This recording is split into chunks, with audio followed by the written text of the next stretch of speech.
Welcome everyone to this second podcast as part of the Green Mobility project.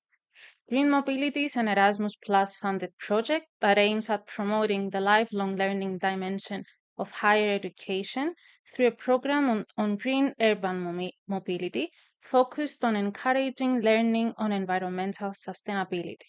We are in Nicosia, the capital of Cyprus, and I'm Andrea.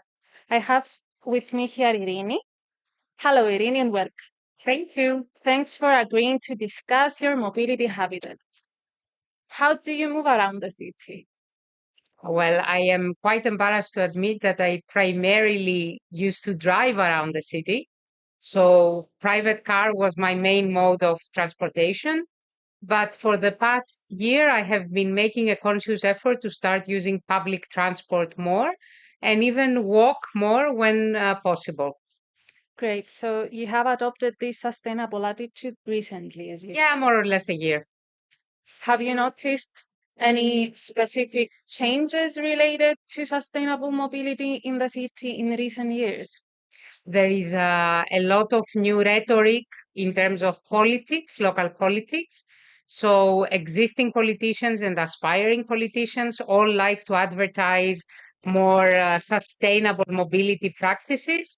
But in reality, there has been no concrete action in improving sustainability. The only memorable thing is that they have started implementing a bus route that it is possible for you to commute outside the city by using the bus rather than a private vehicle. Mhm. What do you appreciate more about moving in a sustainable way in Nicosia, for example? First of all, it is a conscious effort to minimize the carbon footprint of our transportation, Correct. but also it is a way of life that is, in general, more sustainable. It's good for you, it's good exercise, and it's also a good de-stressing technique. Yeah, good for you and good for the environment.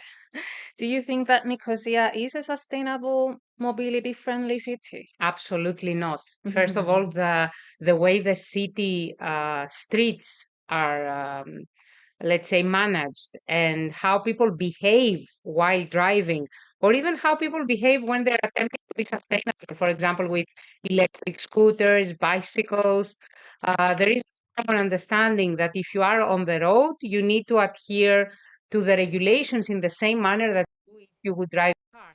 So you can see bicycles running stop signs or not respecting the signing on the streets. This makes the situation very dangerous for them, but also for the drivers and pedestrians. Yeah, so considering these challenges, what do you think can change? There needs to be a better regulatory framework for sustainable mobility.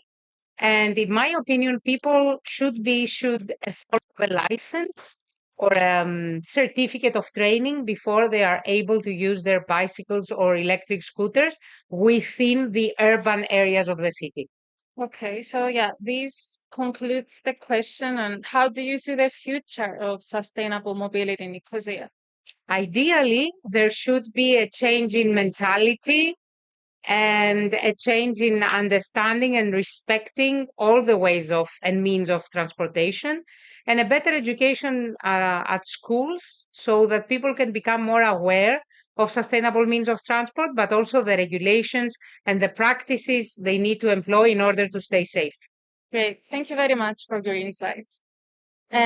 Just remember you can follow the project on social media, have a look on the website of Green Mobility, and also do the self-assessment on sustainable mobility you can see on the screen.